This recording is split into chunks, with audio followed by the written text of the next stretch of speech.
সুপ্রিয় শিক্ষার্থী, আজ আমরা আলোচনা করতে যাচ্ছি তোমাদের পাঠ্যপুস্তকের 12 নম্বর অধ্যায় অর্থাৎ জীবের বংশগতি ও বিবর্তন অধ্যায়ের একটা টপিকস ডিএনএ টেস্ট।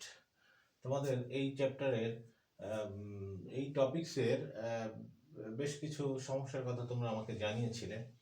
চেষ্টা করব আমরা এই ভিডিওটার মাধ্যমে তোমাদের এই সমস্যার সমাধান দেওয়ার। তো আমরা শুরু করি। দেখো, ডিএনএ টেস্ট করতে গেলে আমরা একটু পূর্বের ক্লাস থেকে একটু আলাপ করে আসি। সেটা হচ্ছে আমরা প্রথমে পড়বো হচ্ছে ডিএনএ কোথায় পাবো, ডিএনএ শরীরের কোথায় থাকে, জিন কি, কেন ডিএনএ টেস্ট করা হয়, ডিএনএ টেস্টের ধাপগুলো। আমি কিছু ওয়ার্ড এখানে লিখে রেখেছি, এগুলো আমরা আস্তে আস্তে যখন ব্যাখ্যা করব তখন এগুলো নিয়ে কথা বলবো। এখানে একটা স্কেল আমি আগে থেকে করে রেখেছি, যেটা তোমাদের আশা করি কাজে লাগবে। স্কেলটা হচ্ছে এখানে খালি চোখে দৃশ্যমান বা খালি চোখে একটা বস্তুর কোন আয়তনের বস্তু আমরা খালি চোখে দেখতে পাই, আবার মাইক্রোস্কোপের সাহায্যে কোন বস্তুগুলোকে আমাদের দেখা সম্ভব হয়, আবার কোনগুলোকে আমরা মাইক্রোস্কোপেও দেখতে পাই না, তার একটা স্কেল এখানে উদাহরণ সহ আমি করে রেখেছি। এখানে ডিএনএর একটা স্ট্রাকচার, ডিএনএর যে হেলিক্স, সেটা আমি এঁকে রেখেছি। আস্তে আস্তে আমরা আলোচনা আসবো এগুলো। তো আমরা প্রথমে দেখি ডিএনএ কোথায় পাওয়া যায়, ডিএনএ আসলে কোনো অস্তিত্ব ফিজিক্যালি আছে কিনা। তো আমরা পূর্বের ক্লাসে ক্রোমোজোম নিয়ে কথা বলেছিলাম, কোষ নিয়ে কথা বলেছিলাম। তো আমরা একটু খেয়াল করি যে একটি কোষের মধ্যে একটি কোষের আয়তন, সাধারণত উদ্ভিদ কোষ, প্রাণী কোষ, দেখো আমি এখানে করে রেখেছি 10 মাইক্রোমিটার থেকে 100 মাইক্রোমিটার আয়তন।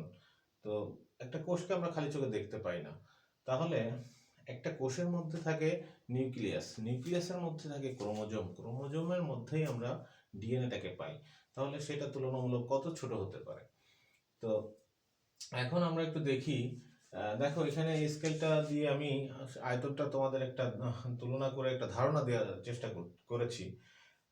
1 মিটার রেঞ্জের কোনো 1 মিটার দৈর্ঘ্যের কোনো বস্তু, উদাহরণ হিসাবে আমি মানুষকে রেখেছি এখানে, সেটা আমরা দৃশ্যমান আমরা দেখতে পাই। তারপর 100 মিলিমিটার উটের ডিম উদাহরণ হিসেবে রেখেছি, সেটাও আমরা দেখতে পাই। মুরগির ডিম আমরা দেখতে পাই খালি চোখে, ব্যাঙের ডিম আমরা খালি চোখে দেখতে পাই। কিন্তু 100 মাইক্রোমিটারের নিচে যে বস্তুগুলো আছে বা যে জীবগুলো আছে সেগুলোকে আমরা কিন্তু দেখতে পাই না, সেগুলোকে দেখার জন্য আমাদের মাইক্রোস্কোপ লাগে। তো দেখো, এখানে 100 ন্যানোমিটার থেকে 100 মাইক্রোমিটার রেঞ্জের মধ্যে তোমার বস্তুগুলোকে আমাদের দেখার জন্য মাইক্রোস্কোপের সাহায্য নিতে হয়। এখন আমরা দেখি 1 মাইক্রন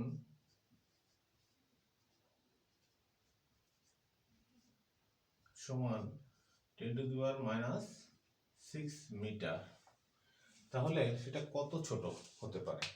তো এখন আমরা একটু খেয়াল করি, ক্রোমোজোমে তোমাদের বইয়েই আছে ক্রোমোজোম 3.5 মাইক্রন থেকে তোমার মাইক্রনের উপরে হয় আর কি। তো সেই হিসাব করলে সেটা তো আমাদের দৃশ্যমান নয়, এখানে সেটা মাইক্রোস্কোপেও আমরা ভিজুয়াল হবে না। তার মানে আমাদের সেটা তোমরা একটু ইমাজিন করো, তোমরা ধারণা করতে পারো সেটা কত ছোট। তো সেটা এখন কোথায় পাওয়া যাবে, সেটা যে কোনো জীবকোষের নিউক্লিয়াসের মধ্যে যে ক্রোমোজোম থাকে, ক্রোমোজোমের মধ্যে ডিএনএটাকে পাবো। নিম্ন শ্রেণীর কিছু উদ্ভিদ বা কিছু প্রাণী, জীব যাদের ডিএনএ থাকে না, তাদের কি ডিএনএর পরিবর্তে আরএনএ থাকে, কিন্তু সে আরএনএটাও ডিএনএর যে কাজটা সেটাই করে ক্রোমোজোম। ডিএনএ বংশগতির যে বংশ পরম্পরা যে বৈশিষ্ট্যগুলো, সেগুলো কিন্তু একটার পর একটা ধারণ করে নিয়ে যায় হচ্ছে এই ডিএনএ বা নিম্ন শ্রেণীর প্রাণীতে আরএনএ।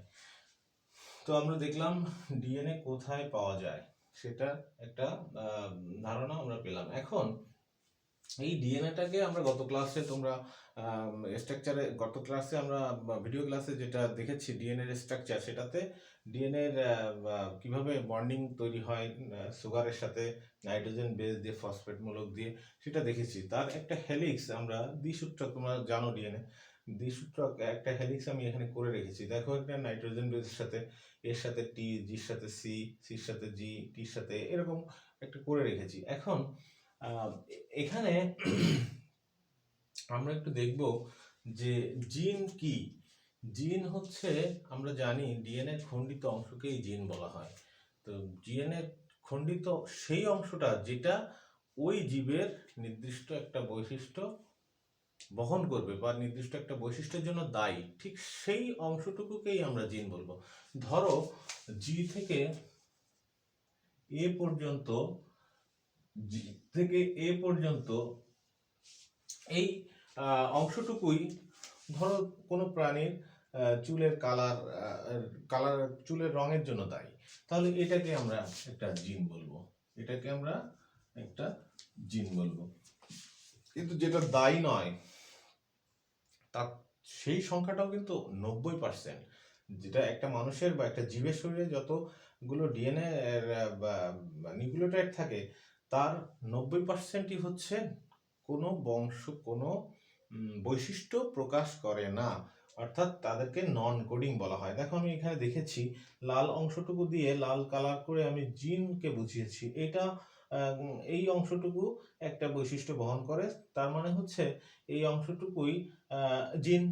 আর কালো কালার করে আমি বুঝিয়েছি যে এই কালো কালারের যে কোডগুলো আছে এটা কোনো বৈশিষ্ট্য বহন করে না, তার মানে এটাকে বলা হয় নন কোডিং ডিএনএ।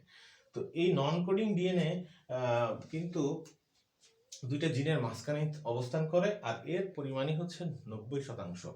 তো আমরা আশা করি জিন কি পরিষ্কার হয়েছি বা জিন কি আমরা বুঝতে পেরেছি। এখন দেখো কেন ডিএনএ টেস্ট করা হয়। ডিএনএ টেস্ট আমরা কেন করি? ডিএনএ টেস্ট সাধারণত অপরাধী শনাক্তকরণে করা হয়, পিতৃত্ব নির্ণয়ের জন্য করা হয়, উত্তরাধিকার নির্ণয়ের জন্য করা হয়, লাশ শনাক্তকরণের জন্য করা হয়, বিভিন্ন কাজে বা কৃষি সেক্টরে বা চিকিৎসা সেক্টরে ডিএনএ টেস্টের প্রচুর ব্যবহার হচ্ছে। তো এখন আমরা একটু দেখব ডিএনএ টেস্টের কিভাবে ডিএনএ টেস্ট করা হয়। তো ডিএনএ টেস্ট করতে গেলে সাধারণত নমুনা হিসাবে আমরা যেটা সংগ্রহ করি সেটা হচ্ছে দাঁত, চুল, রক্ত, লালা, বীর্য, হাড় বা টিস্যু, এইগুলো সাধারণত ডিএনএ নমুনা হিসাবে সংগ্রহ করা হয়, বা এইগুলো সংগ্রহ করে এর থেকে কোষকে আলাদা করে, ডিএনএটাকে আলাদা করে ডিএনএ প্রোফাইল করে তারপরে যে প্রসেসটা আছে বা প্রসেসগুলো আছে ডিএনএ টেস্টের সেগুলো সম্পন্ন করা হয়। তো আমরা ধরি প্রথমেই একটা জিনিস দেখি, ধরো পিতা মাতা ও পিতৃত্ব মাতৃত্ব ও সন্তানের মধ্যে যে কে পিতা তা নির্ণয় করার জন্য সন্তান থেকে কোষ নেওয়া হয়, মাতা থেকে নেওয়া হয়, আবার পিতা থেকেও নেওয়া হয়। তো পিতা থেকে নেওয়ার পরে কোষগুলা নেওয়ার শেষে তখন ডিএনএ কে আলাদা করে ফেলা হয়। ডিএনএ কে আলাদা করার পরে এই ডিএনএ গুলাকে রেস্ট্রিকশন এনজাইম, দেখো এখানে একটা এনজাইমের কথা বলা আছে, রেস্ট্রিকশন এনজাইম ডিএনএ এর অংশগুলোকে, ডিএনএ এই যে খণ্ডিত অংশ অর্থাৎ যে অংশটা যে বৈশিষ্ট্যটা বহন করবে ঠিক সেই অংশটা এই রেস্ট্রিকশন এনজাইম দিয়ে কাটা হয়। তো এক একটা বৈশিষ্ট্যের জন্য এক একটা রেস্ট্রিকশন এনজাইম কিন্তু ব্যবহার করা হয়। সেক্ষেত্রে আমরা যদি এখন দেখি ডিএনএ কি টেস্টের ক্ষেত্রে রেস্ট্রিকশন এনজাইম দিয়ে প্রথমে ডিএনএ যে অংশগুলো তার বৈশিষ্ট্য বহন করে সেই অংশগুলোকে কেটে আলাদা করা হয়।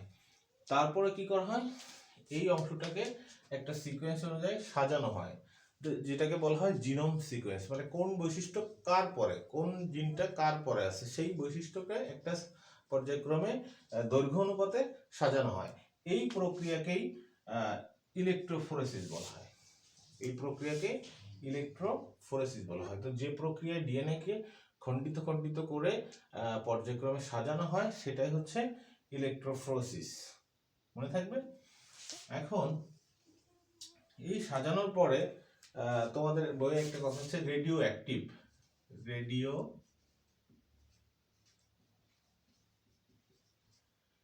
অ্যাক্টিভ পদার্থগুলো হচ্ছে যে পদার্থ গুলো দিয়ে ক্রমাগত আলফা বিটা কণা বা গামা রশ্মি নির্গত হয়।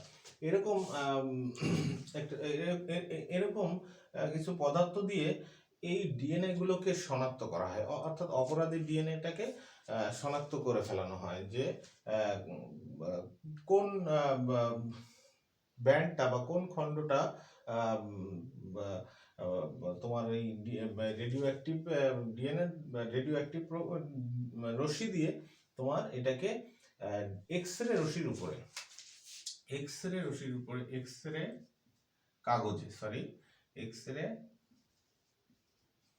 কাগজের উপরে ছাপ ফেলানো হয়। এক্স রে কাগজের উপরে যখন ছাপ ফেলানো হয় তখন এই ছাপ ফেলানোর প্রক্রিয়াটাকেই বলা হয় অটো রেডিওগ্রাম। এই এক্স রে রশ্মিটাকে এক্স রে কাগজের উপর এই রেডিও অ্যাক্টিভ রশ্মির মাধ্যমে ছাপ ফেলানোর প্রক্রিয়াটাকে বলছি আমরা অটো রেডিওগ্রাম। তাহলে এই ছাপ ফেলানো বা এই চিত্রায়িত করার পদ্ধতিটাই হচ্ছে অটো রেডিওগ্রাম। এখন এক্স রে কাগজটা হচ্ছে সাধারণ কাগজ থেকে একটু পৃথক, কারণ এটাতে নাইট্রোসেলুলোজ দিয়ে একটা আবরণ দেওয়া থাকে।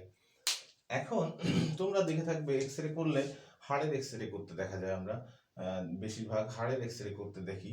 তো হাড়ের এক্স রে করতে গিয়ে হাড়ের একটা ছবি দৃশ্যমান হয় এক্স রে প্লেটে। তো ঠিক সেরকমই এই ডিএনএ যে খণ্ড খণ্ড ডিএনএটা আমরা কেটেছিলাম, অর্থাৎ এইভাবে হয়তো আমরা যদি এরকম ভাবে আঁকি, এরকম খণ্ড খণ্ড করে যখন ডিএনএটা রেস্ট্রিকশন এনজাইমের মাধ্যমে কাটলাম, তারপরে হচ্ছে আমরা রেডিও অ্যাক্টিভ দিয়ে এক্স রের উপরে, এক্স রে প্লেটের উপরে বা এক্স রে কাগজের উপরে ছাপ ফেললাম, তখন এই যে তিনজন পিতা মাতা বা পুত্র বা সন্তানের যে এক্স রের যে ব্যান্ডগুলো, তখন একটার সাথে একটা মেলানো হয়। একটার সাথে একটা যখন মিলে যায় বলতে কি 50% যদি মিলে যায় তখনই ধরতে হবে যে এটা হচ্ছে এর বাবার সাথে 50% মিলে গেলে বা মার সাথে 50% মিলে গেলে ধরতে হবে যে এটা এই সন্তান এই লোকের বা এর পিতা হচ্ছে এই পিতা শনাক্ত করা সম্ভব হয়। তো 50% কেন? 50% হচ্ছে কেন? 50% হচ্ছে আমরা জানি ডিএনএ অর্ধ সংরক্ষণশীল পদ্ধতিতে প্রতিলিপিত হয়। তার মানে একটা পূর্বের স্টেইন থাকে আর একটা নতুন স্টেইন অ্যাড হয়। তার মানে কি পিতা থেকে অর্ধেক আসে আর হচ্ছে মাতা থেকে অর্ধেক আসে, এই জন্য 50% মিল করা হয়। তো আমরা দেখলাম কি ডিএনএ টেস্টে প্রথমে কি নমুনা সংগ্রহ করা হয়। নমুনা সংগ্রহ করার পরে জীবকোষ থেকে ডিএনএ কে আলাদা করে ফেলানো হয়। আলাদা করার পরে ইলেকট্রোফোরেসিস প্রক্রিয়া ডিএনএ কে খণ্ড খণ্ড করে বিভক্ত করা হয়। খণ্ড খণ্ড বিভক্ত করে তারপর সজ্জিত করাকেই বলা হয় হচ্ছে ডিএনএ প্রোফাইল বা হচ্ছে ইলেকট্রোফোরেসিস। তো এরপরে হচ্ছে এক্স রে প্লেটের উপরে রেডিও অ্যাক্টিভ দিয়ে ছাপ ফেলানো হয়, যেটাকে বলা হয় অটো রেডিওগ্রাম। তো আশা করি তোমাদের এই ক্লাসটা, ডিএনএ টেস্টের উপর এই ক্লাসটা তোমাদের কাজে লাগবে। আর এরপরও যদি কোনো সমস্যা থাকে তোমরা আমাকে ইনবক্সে জানাবে, যে কোনো কোশ্চেন থাকলে জানাবে। ধন্যবাদ।